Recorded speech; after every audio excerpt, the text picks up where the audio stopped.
I'm Megan Kernan, 5 on Your Side reporter. In just a moment, we're going to hear from St. Louis Mayor Cara Spencer, who's going to discuss the external report that was released yesterday on the May 16th tornado response. And I know I'm in the middle, building up the mud. I'm not strict to watch because I'm willing to stay out of the camera line and just be like, this is awkward. Oh, it is. In Chicago, we're in this, all this cackle of people, and some old guy had a fit with me. He's like, oh, he just started, so I got a little sneak, I hit the old top light on the camera, I just kind of winded it over and singed him. Okay. Or this big screen. Oh, I'm so sorry, my bad. Yeah.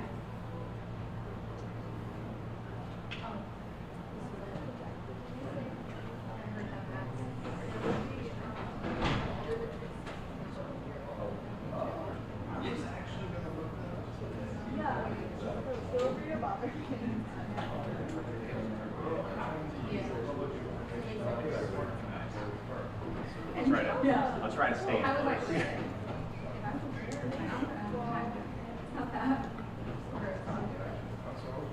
My name's Cora. So to me, that's such a nice start. Really? They go, Joe Boy. Yeah. It's good, yeah. I've been here. You graduated from those classes? Huh? You graduated from those classes? Yeah, well, I remember seeing George White's where Yeah, I can't copy George White. And Dave Collins, you know Dave Collins? He has those too. Does he? Okay. I don't think he still does, he used to. I can copy Dave. They're perfect. Yes. We were doing that. I'm constantly losing it. This way, you know, can't really lose I it. have my contacts, I Yeah. have professional made contacts, they did look close up and far away. They don't work. No, they were great, except now my eyes, you can Yeah. get the point where they're at the back, the contacts are at the back. It's crazy. So I'm at that tipping point. over. Okay, it got much better. It's Hopefully I don't get worse. Yeah. I mean, I got a pair of glasses that, you know, regularly all the time, but Yeah, I'm trying to avoid that. it's geeky as hell, but it's perfect. Yeah, the large I'm trying to avoid it. Yeah, My exactly. cool points ran out a long time ago. It's like, oh, I know.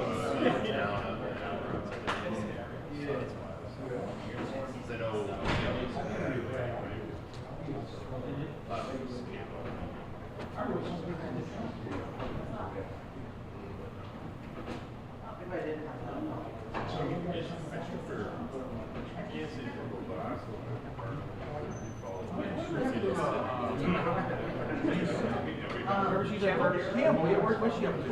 well, she ended up getting laid off with five, you know, Sinclair. Yeah. So she ended up getting laid off. And she got laid off as she was going through cancer treatment. Oh, I knew she had got breast cancer. I knew she had something.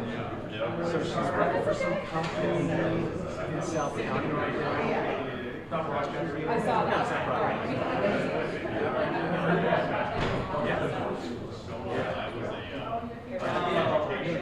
I haven't seen her for years, but I always thought she was a nice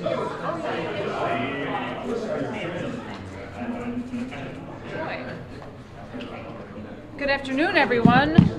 Okay, what do we got here? This little thing. Great.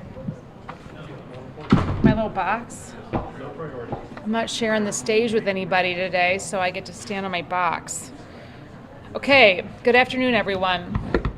I am sorry, I'm messing with Channel 4's microphone here, so I can have some space for myself. How's everybody doing? Good. Good, Mayor. Great. I just have a few updates I kind of wanted to share, and I'll just reserve the majority of time here for questions. Yesterday, we shared the external investigation related to the tornado sirens.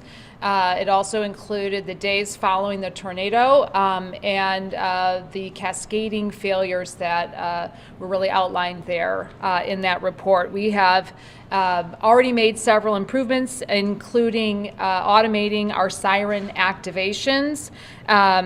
The report itself is really going to serve as a guidepost to help us understand the deeper problems within the emergency management system, and we're going to use that to resolve these issues. I called for that external investigation on the days immediately following the tornado because I wanted us to get to the bottom of these issues, and we're going to use that report to do just that. There were some pretty excellent recommendations that came out of it, including fully staffing our emergency management team, establishing an incident response protocol, and establishing regular maintenance of sirens, as well as clarifying decision-making structures for emergencies, and we're going to be taking those recommendations very seriously and implementing moving forward. I also want to mention that we launched the zoning upgrade effort. We announced that we'll be launching that on September the 3rd. This is the first time since the 1950s the city has done a major rewrite of our zoning map and zoning code.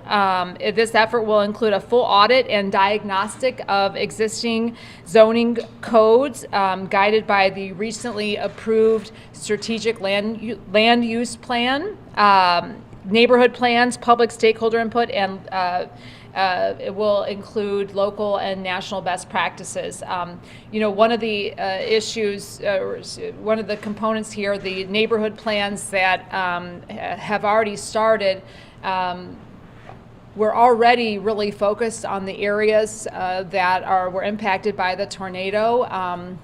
That is just happenstance. That's not something that was directed by my office, but was in place before I got here. And it serendipitous in a way, because those efforts will really be able to help us, not just in neighborhood planning in a general sense, but in the rebuild effort following the May 16th tornado. I also want to mention, while this is a media availability, we're going to have some important announcements coming out of our recovery office later this week. So I won't be able to speak about all those today, but we'll have some more news on that front by the end of the week. I think that pretty much covers the main updates I wanted to offer. I'll also just say, we, as we've kind of gone through, as we're digesting where we were in the aftermath of the tornado, and sort of some of the failures here, I also just want to lift up some of the work that the volunteers and the broader community really helped shore up. While I'm incredibly proud of the work that city workers did in the days, weeks, in months following the tornado, and members of the mayor's office, many of whom are here today, where we're working 16-hour days in the immediate aftermath, I'm incredibly proud of many aspects of our city government. Following the days following the tornado, the weeks, months, and many members of the city staff, including the refuse department, forestry, a whole host of city departments that really worked overtime on that front, and the volunteer community, who really stepped up and did an enormous lift in serving the community in our time of need, particularly members of the Black Lives Matter community. And I just want to say, was really disappointed in the Post-Dispatch's editorial on that matter the other day. There's been so many members of the Black Lives Matter community that have stepped up, in particular when city government was unable to serve its community in the way that our community needed. That's not to diminish the work of city workers or our city workforce in any way, shape, or form, because I know with the staffing we had, so many folks were working tirelessly. But everyone had a role to play here, and many members of our community, including the private sector, so many of our corporate partners stepped up. Our community came together in a way that I have not seen in my lifetime. And while it's not nearly enough to address the needs of our community, we had partners from every sector who really stepped up in our community's time of need. And I'm incredibly proud and grateful to everyone on that front. So. Okay, with that, I'll take. I'm sorry. Do you think more lives would have been saved if those sirens had worked? It's hard to say, Elliot. What I can say is that the sirens do play a role here, an important role. I remember very clearly just a few years ago when SEMA came to the Board of Aldermen and asked us to eliminate the sirens. That was something a concept was unfamiliar to me as somebody who grew up with the sirens as a necessary component of emergency management system. And while we really do rely on text messaging and other things, and there are cities who have eliminated the sirens entirely, they clearly play a very cultural component here, something we're all very used to. And I think that, I'm very proud that in the immediate aftermath, we worked to automate the sirens so they are automatically activated by the National Weather Service, so we don't have a human error playing a part here. I think they and we have worked to make sure that our sirens are going off across the city and addressing some of those that weren't working at the time of the tornado and were damaged by the tornado. So Elliot, we have demonstrated a commitment to continuing them, recognizing that they play an important role in activating and alerting the community to emergencies like a tornado.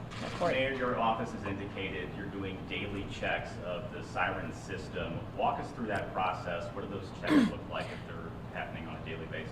I can't speak to the specific daily component here, but what I will say is that immediately following, Captain Walk and his team, in coordination with the fire department, Captain Mosby, really were working on an hourly basis to make sure that those activations that there was somebody present at the button at all times in direct communication with the National Weather Service. What we've done right now, as I mentioned, is that we have automated that system so that there's no human component and that the activation will happen as an automated response to a National Weather Service activation. And so, and with the changes you've put in place, can you reassure the public that those sirens will go off the next time they're needed? Those sirens will go off the next time they're needed, and that is a function that we feel confident in. We'll continue to test on a regular basis, but it was important to us to get that right, and we work diligently to do that. Mayor, with regards to the SEMA staffing, what's the city's plan to try to fill out that staffing, and what's held them back from filling it out prior? Yeah, this report was a key component to that, just understanding what the breakdowns were. So I'm grateful to Carmody McDonald for conducting this external investigation. I know it took some time, but now that we have that back, we're going to be looking to putting in place a permanent long-term director of the emergency management system that will help us really staff that office out. I think it was critical that we understood exactly where we were before figuring out how to move forward. But that is a top priority of our office moving forward. Not only having that director position filled with confidence, but that person really helping and driving what the full staffing of the SEMA office will look like. We're going to be leaning into some partners around the community who also run their own emergency management systems. We recognize as part of that report that there were silos, very clear silos, and a failure of our emergency management system to work integratedly with our fire department, but across the board, we've got a lot of silos to break down, looking at mutual aid agreements with the rest of the county, the county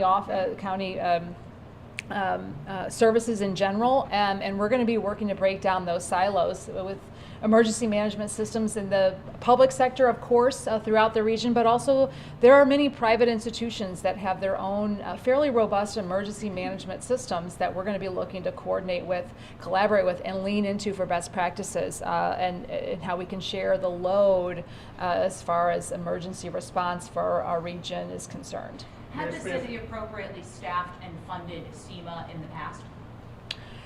Rachel, that's a good question. I think what the report, the siren report that we released yesterday really identified was that, regardless of the staffing, there were breakdowns. We didn't update, the protocol had not been updated in decades.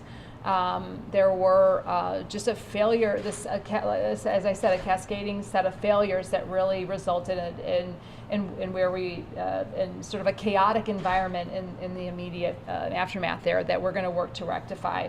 Have we fully staffed and funded emergency management system in the past? It's not something I'm prepared to answer right now, but it is something that I'm prepared to commit to doing in the future. I stand absolutely committed to making sure that moving forward we have a more robust emergency management department and utilizing best practices and technology.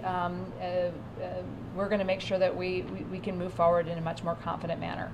Just a few years ago, that automation was not something that was widely utilized or had a level of confidence in that we do today. You mentioned the operations plan not being updated, in fact, since 2003. That's right. Begs the question for somebody to hear that, what else hasn't been updated in the city of St. Louis when it goes to operational plans in a time of emergency? Is your administration looking at different things to see what else needs to be updated? That's an excellent question, and it's absolutely the question we've been asking ourselves here. And we're looking to bring in somebody into our office to really head up innovation, to understand what protocol, to help us take a deep dive look into the protocols throughout city government to identify not only where those breakdowns are, but what some of the best practices are nationally that we can implement here. As I mentioned, technology plays an incredibly important role here. You know, just to be able to rely on that automated, that technology that automates that connection between the National Weather Service and our siren system. There's a whole host of ways in which cities across the United States are utilizing technology to better improve their systems and their protocols and automating those things. And we're going to be looking to bring somebody into the mayor's office, a new position to really spearhead that. One of the short-term recommendations was putting SEMA under either the fire department or police department instead of the Department of Public Safety. Is that something that's being considered? It is something that's being considered. Where SEMA lives, some of our state partners suggested that it come under the mayor's office.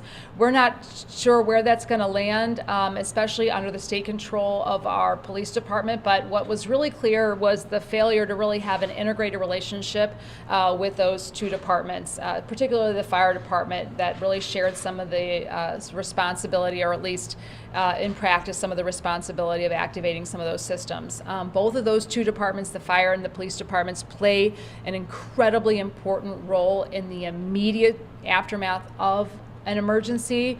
Both our fire department and our police departments activated immediately, set up the emergency command center at Del Mar and Kings Highway, and really activated their partners around the region to come to our aid and support the life-saving work that helping to address the needs of survivors in the immediate. So it's clear to me that those two departments play a very, very vital role with emergency management, and whether they fall under them or work hand in glove, that those relationships are incredibly important.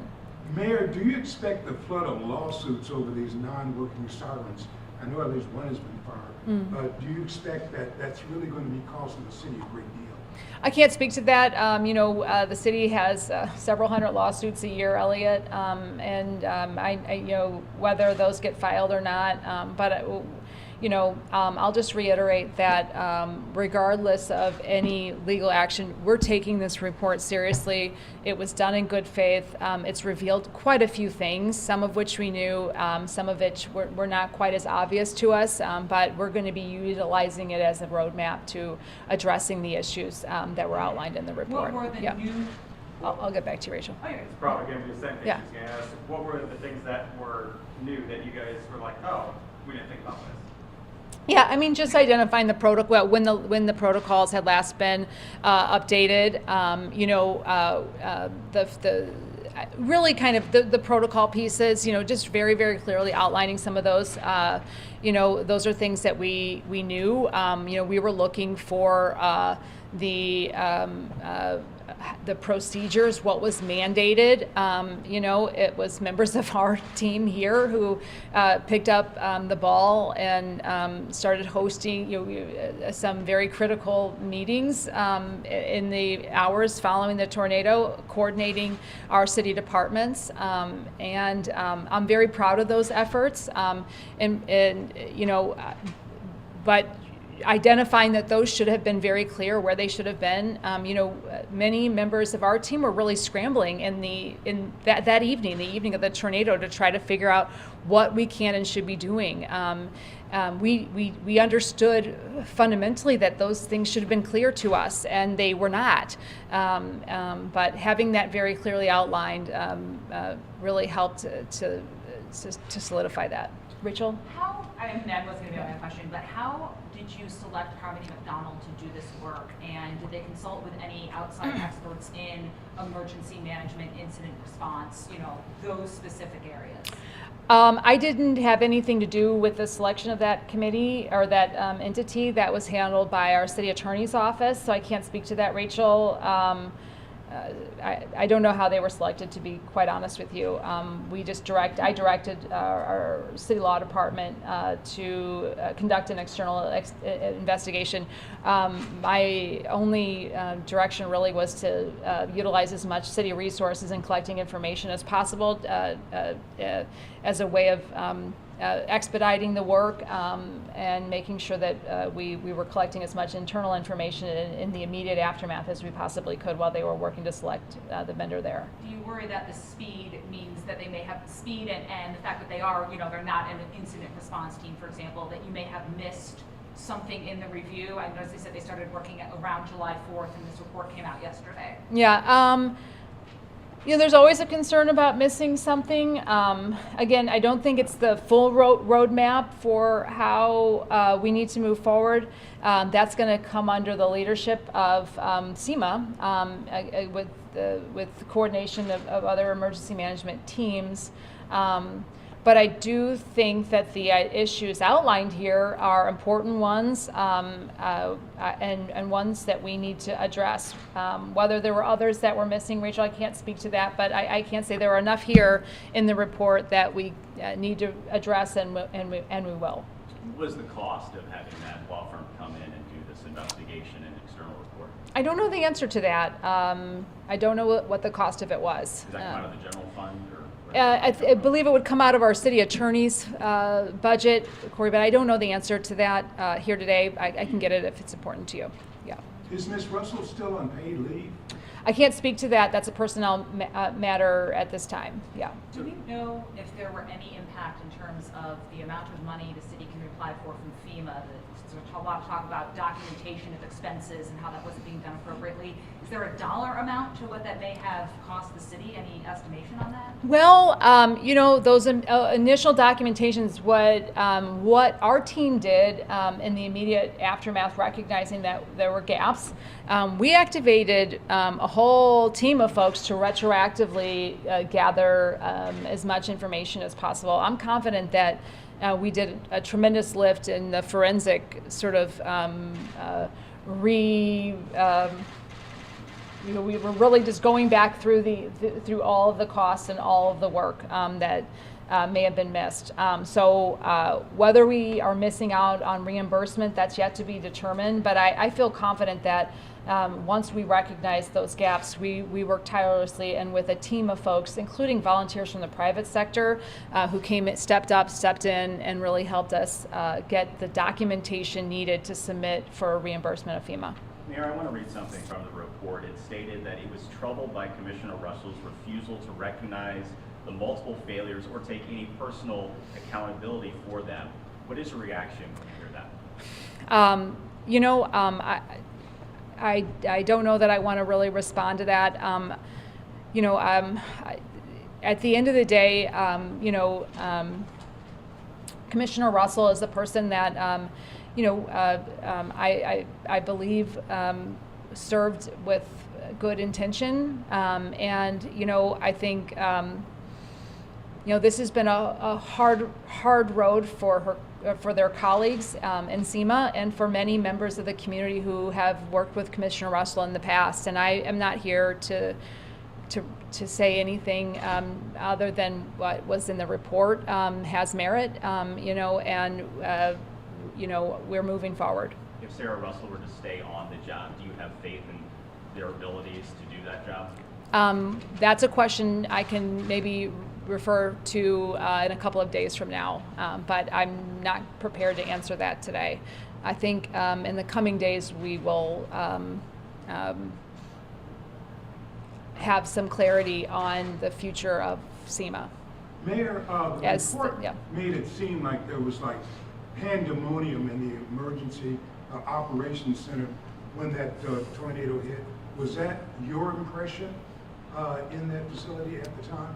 How would you describe the scene there? Well, in the immediate aftermath of a tornado, there's pandemonium in the community. There was chaos in the streets.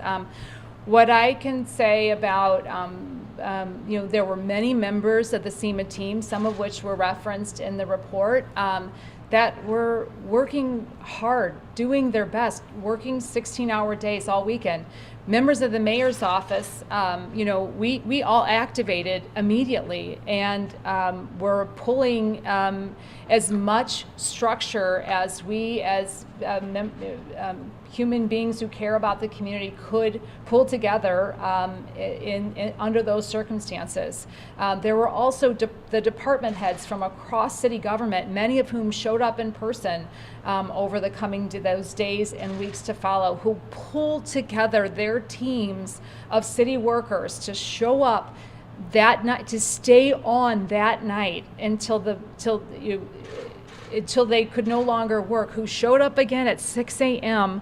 Saturday morning and again Sunday morning under the leadership of department heads, supervisors, and just our city workers, many of whom were impacted by the tornado, and showed up and showed out and continued to work through what is a natural chaos. A tornado is chaos.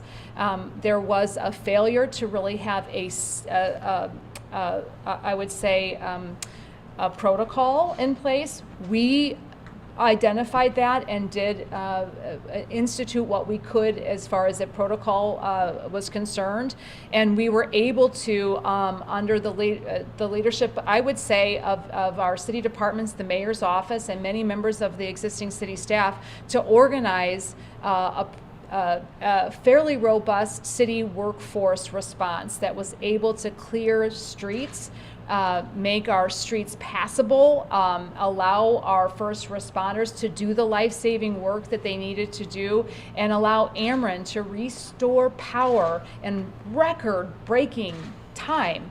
We had 100,000 people, I believe, without power, and Ameren, through their partnerships and through having that clarity, the passage of roads, was able to get that restored in a truly heroic and historically short amount of time. And so while, yes, there were very, very many failures, I have a lot to be proud of not just my team, but a city workforce that showed up to work hard and to work with heart to serve the community that we all love. Mayor, do you think you acted too quickly when you halted the new minority and women-owned contractors? Also, some of the automatic boards said that they received no communication from you as it relates to your decision to halt that. Do you think that was the best idea at this time? I think where we are right now, not halting the program, but halting all contracts while we have an expert in minority contracting that is coming to the table, coming to St. Louis on the 26th of August to really guide us through this process, is the path forward. We're not pausing the program, we're pausing all contracts while we get that expert guidance on how to move forward. Griffin & Strong, the entity that is going to be doing that work, that consultant company entity, not only is a leader in this field, but actually did the work of one of our disparity studies here in St. Louis, and is a national leader in this effort, and they are helping cities across the United States navigate this. So I'm confident that while we've just paused contracts in general while we work through this, we are still enforcing contracts in place, and I believe we're in a good spot to be able to move forward in not pausing the program, but figuring out how to move forward And do you know how much that would cost the city to have an independent consultant come in? That is an effort that's being paid for by SLDC. I don't know the cost of it. I can get that if it's important to you. I don't know the cost. The St. Louis Development Corporation is holding that body of work and is paying for it. Okay. How is the He's got his hand up. You guys are fighting for attention here today, or See if I get your response. question again. Yeah, there you go. mind meld going on here? Aside from staffing, you mentioned the protocols, how quickly do you think those will be up to date, so to speak? Say that again, the protocols on the SEMA? How soon do you think the protocols will be brought up to date with, any adjustments that are needed? With regards to the city, I'll say either, okay, with regards to the emergency management system or in general. I can't speak to that right now. I will say we are fairly committed. We're committed to bringing somebody on board who can help us move that body of work forward. But I don't have an answer for how long the work will take. When it comes to the emergency management piece, that's a more finite body, but the question was raised of how many protocols, across the city need to be updated. That's a pretty big lift, and we're going to be spending some time digging into that. I was more so meaning specifically to what you discovered through the audit. Yes, I mean, again, I think we're going to be making sure that we have leadership in our emergency management team that can help us identify that, make sure that we're not only addressing the issues that were outlined here. As Rachel pointed out, there could be things that we're missing. We recognize that. So we're going to be leaning into the leadership of that organization to make sure that we're staffing it well, staffing it fully, and if we need to do more to better fund the organization, I mean, certainly I think that's a question that we all have, and that one that we're going to take very seriously. Yeah. What would you say shocked you the most from the external report? I hate to say this, but we lived through this. Many of us were there through this, so it was validating. We knew there were issues. We knew there were failures. That's why I called for this external investigation to be conducted. And so, I think it really outlined things that many of us who were present already knew. What was the moment that you, as Mayor Spencer, realized that there was sort of a fundamental lack of a plan or procedure in place in those days after the tornado? Was it like May 16th, May 17th? When did you recognize that something, even if you didn't know what, had clearly broken down? It's hard to say, Rachel. I mean, I think in the days following the tornado, I think certainly by the 20th, that was very, very clear. But we were pulling, partners from the state emergency management system who had were here and present in the emergency management team. That week, I mean, it was that weekend. I mean, I called this for some external partners to come to help us. And they came to our aid. One in particular, Deployed Resources, was a company that showed up and provided some real donated resources. But I would just say that in the day, it was clear to me in the days following that we had some structural work that had to be done. I have to give a big shout out to the state SEMA. And our partners there, who really, really helped us in that in those days, weeks, and are still helping us to this day in the response effort. Yeah, Yeah, and I think the report indicated there's something like $1.7 billion in damage. You had suggested that in the past. Where does the city get the money for the rebuild? It's not all going to come from FEMA, right? That's right. We are really pushing for one thing, for the Army Corps of Engineers to drive the debris and demolition. We are, while we're pushing on that, we are also activating our own debris removal plan. As you know, the contract with Spiritus has been very, very significantly altered. Very, very disappointing that plan to remove the visible debris from community is not moving forward. That is an extremely disappointing development. That being said, we opened up RFPs to continue the work, the much needed work of the immediate debris removal, which the city will be closing next week, and we hope to be awarding very shortly thereafter, so that we can continue to do that work. In the meantime, our forestry and our parks departments are doing that work as we speak to the best of our current staffing abilities. But that's just a part of the puzzle. The debris removal and the demolition needed is the first meaningful step in rebuilding. There's a couple of pieces that have to really be done, that debris removal, but we are going to be announcing some efforts of community engagement that are going to be critical to ensuring that this work is being done with community, driven by community, and in a way that not only rebuilds the physical housing, but rebuilds trust in community as a whole and in city government. And so that work is a necessary step, which we will be embarking upon very soon. The other piece is how you pay for it. Typically speaking, after major disasters, the federal government comes to the aid of local governments through community development block grant money in the form of disaster relief, specific to that community development block grant funding stream. And so we are going to be leaning into our federal partners to ensure that the city of St. Louis gets our share. We believe that to be close to $1 billion needed to do that work, and we're going to be pushing for that. We have been successful in leaning into our state and federal partners to get FEMA here. It was slower than we had hoped, but we also know we have partnerships across those political lines that have been very, very successful and helpful in getting the ball rolling on what we need to do. And we're hopeful on not only this Army Corps of Engineers piece, but the disaster recovery community development block grant funds that will be needed to do the rebuild. When it comes to the Army Corps of Engineers getting involved, my understanding that takes the approval of FEMA to approve them to come in and clear that, or to get that debris cleared. What is being done to expedite that process? Are you in contact with our representatives in Washington to try to make that happen quicker? We are, and we had FEMA here, the regional leadership here just today.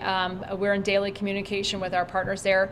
We've also have the support of Governor Kehoe and Senators Eric Schmidt and Senator Josh Hawley, who've all three indicated their strong support of that to the White House. Of course, Congressman Bell has also been very, very supportive of that as well. So we have partnership across the political spectrum and at the state and federal levels to be pushing for that with us. The business community, the private sector is also in line with that, and we're looking forward to, or we're really grateful for their partnership across the board for pressuring the White House to make that approval. Mayor, can you take us through the moment when it says in the reports that Commissioner Russell first learns that the sirens didn't work when you asked them about it? Can you give us your perspective of how that went down and how it felt asking the emergency management commissioner what happened to the sirens and they didn't have an answer? That was in the hours following the tornado, and it's almost, some of it is a bit of a blur, I'll say. I remember even just a month ago asking Casey Milberg just to help me recount the hours following the tornado, because there was just, it was so emotional, just driving through, seeing the devastation firsthand and hearing first accounts from people who lives were devastated was traumatic for any and everybody who was even just witness. I can't imagine having had my home destroyed or the life of a loved one lost. But we heard immediately following the tornado concerns that the siren had not gone off. Questions, Mayor, did the siren go off? And I remember thinking, we were here in the mayor's office when the tornado ripped through our city. And we had a meeting scheduled actually with the Commissioner of the Board of Public Service to review the PSAP, the progress on the emergency, the PSAP construction, and realized that we weren't going to have that meeting. We didn't know the extent of what had happened. We just activated and left immediately. But I remember thinking that I could not remember if the sirens had gone off. And when we started to get concerns and questions from the community, we took that very seriously and worked to get to the bottom of whether or not the sirens had gone off. And this was a question I did think that our emergency management leaders should have the answer to immediately. And I do believe that that person should know emphatically whether or not the sirens had gone off. And so understanding that that answer wasn't clear was a problem. Mayor, thank you. Okay, thank you.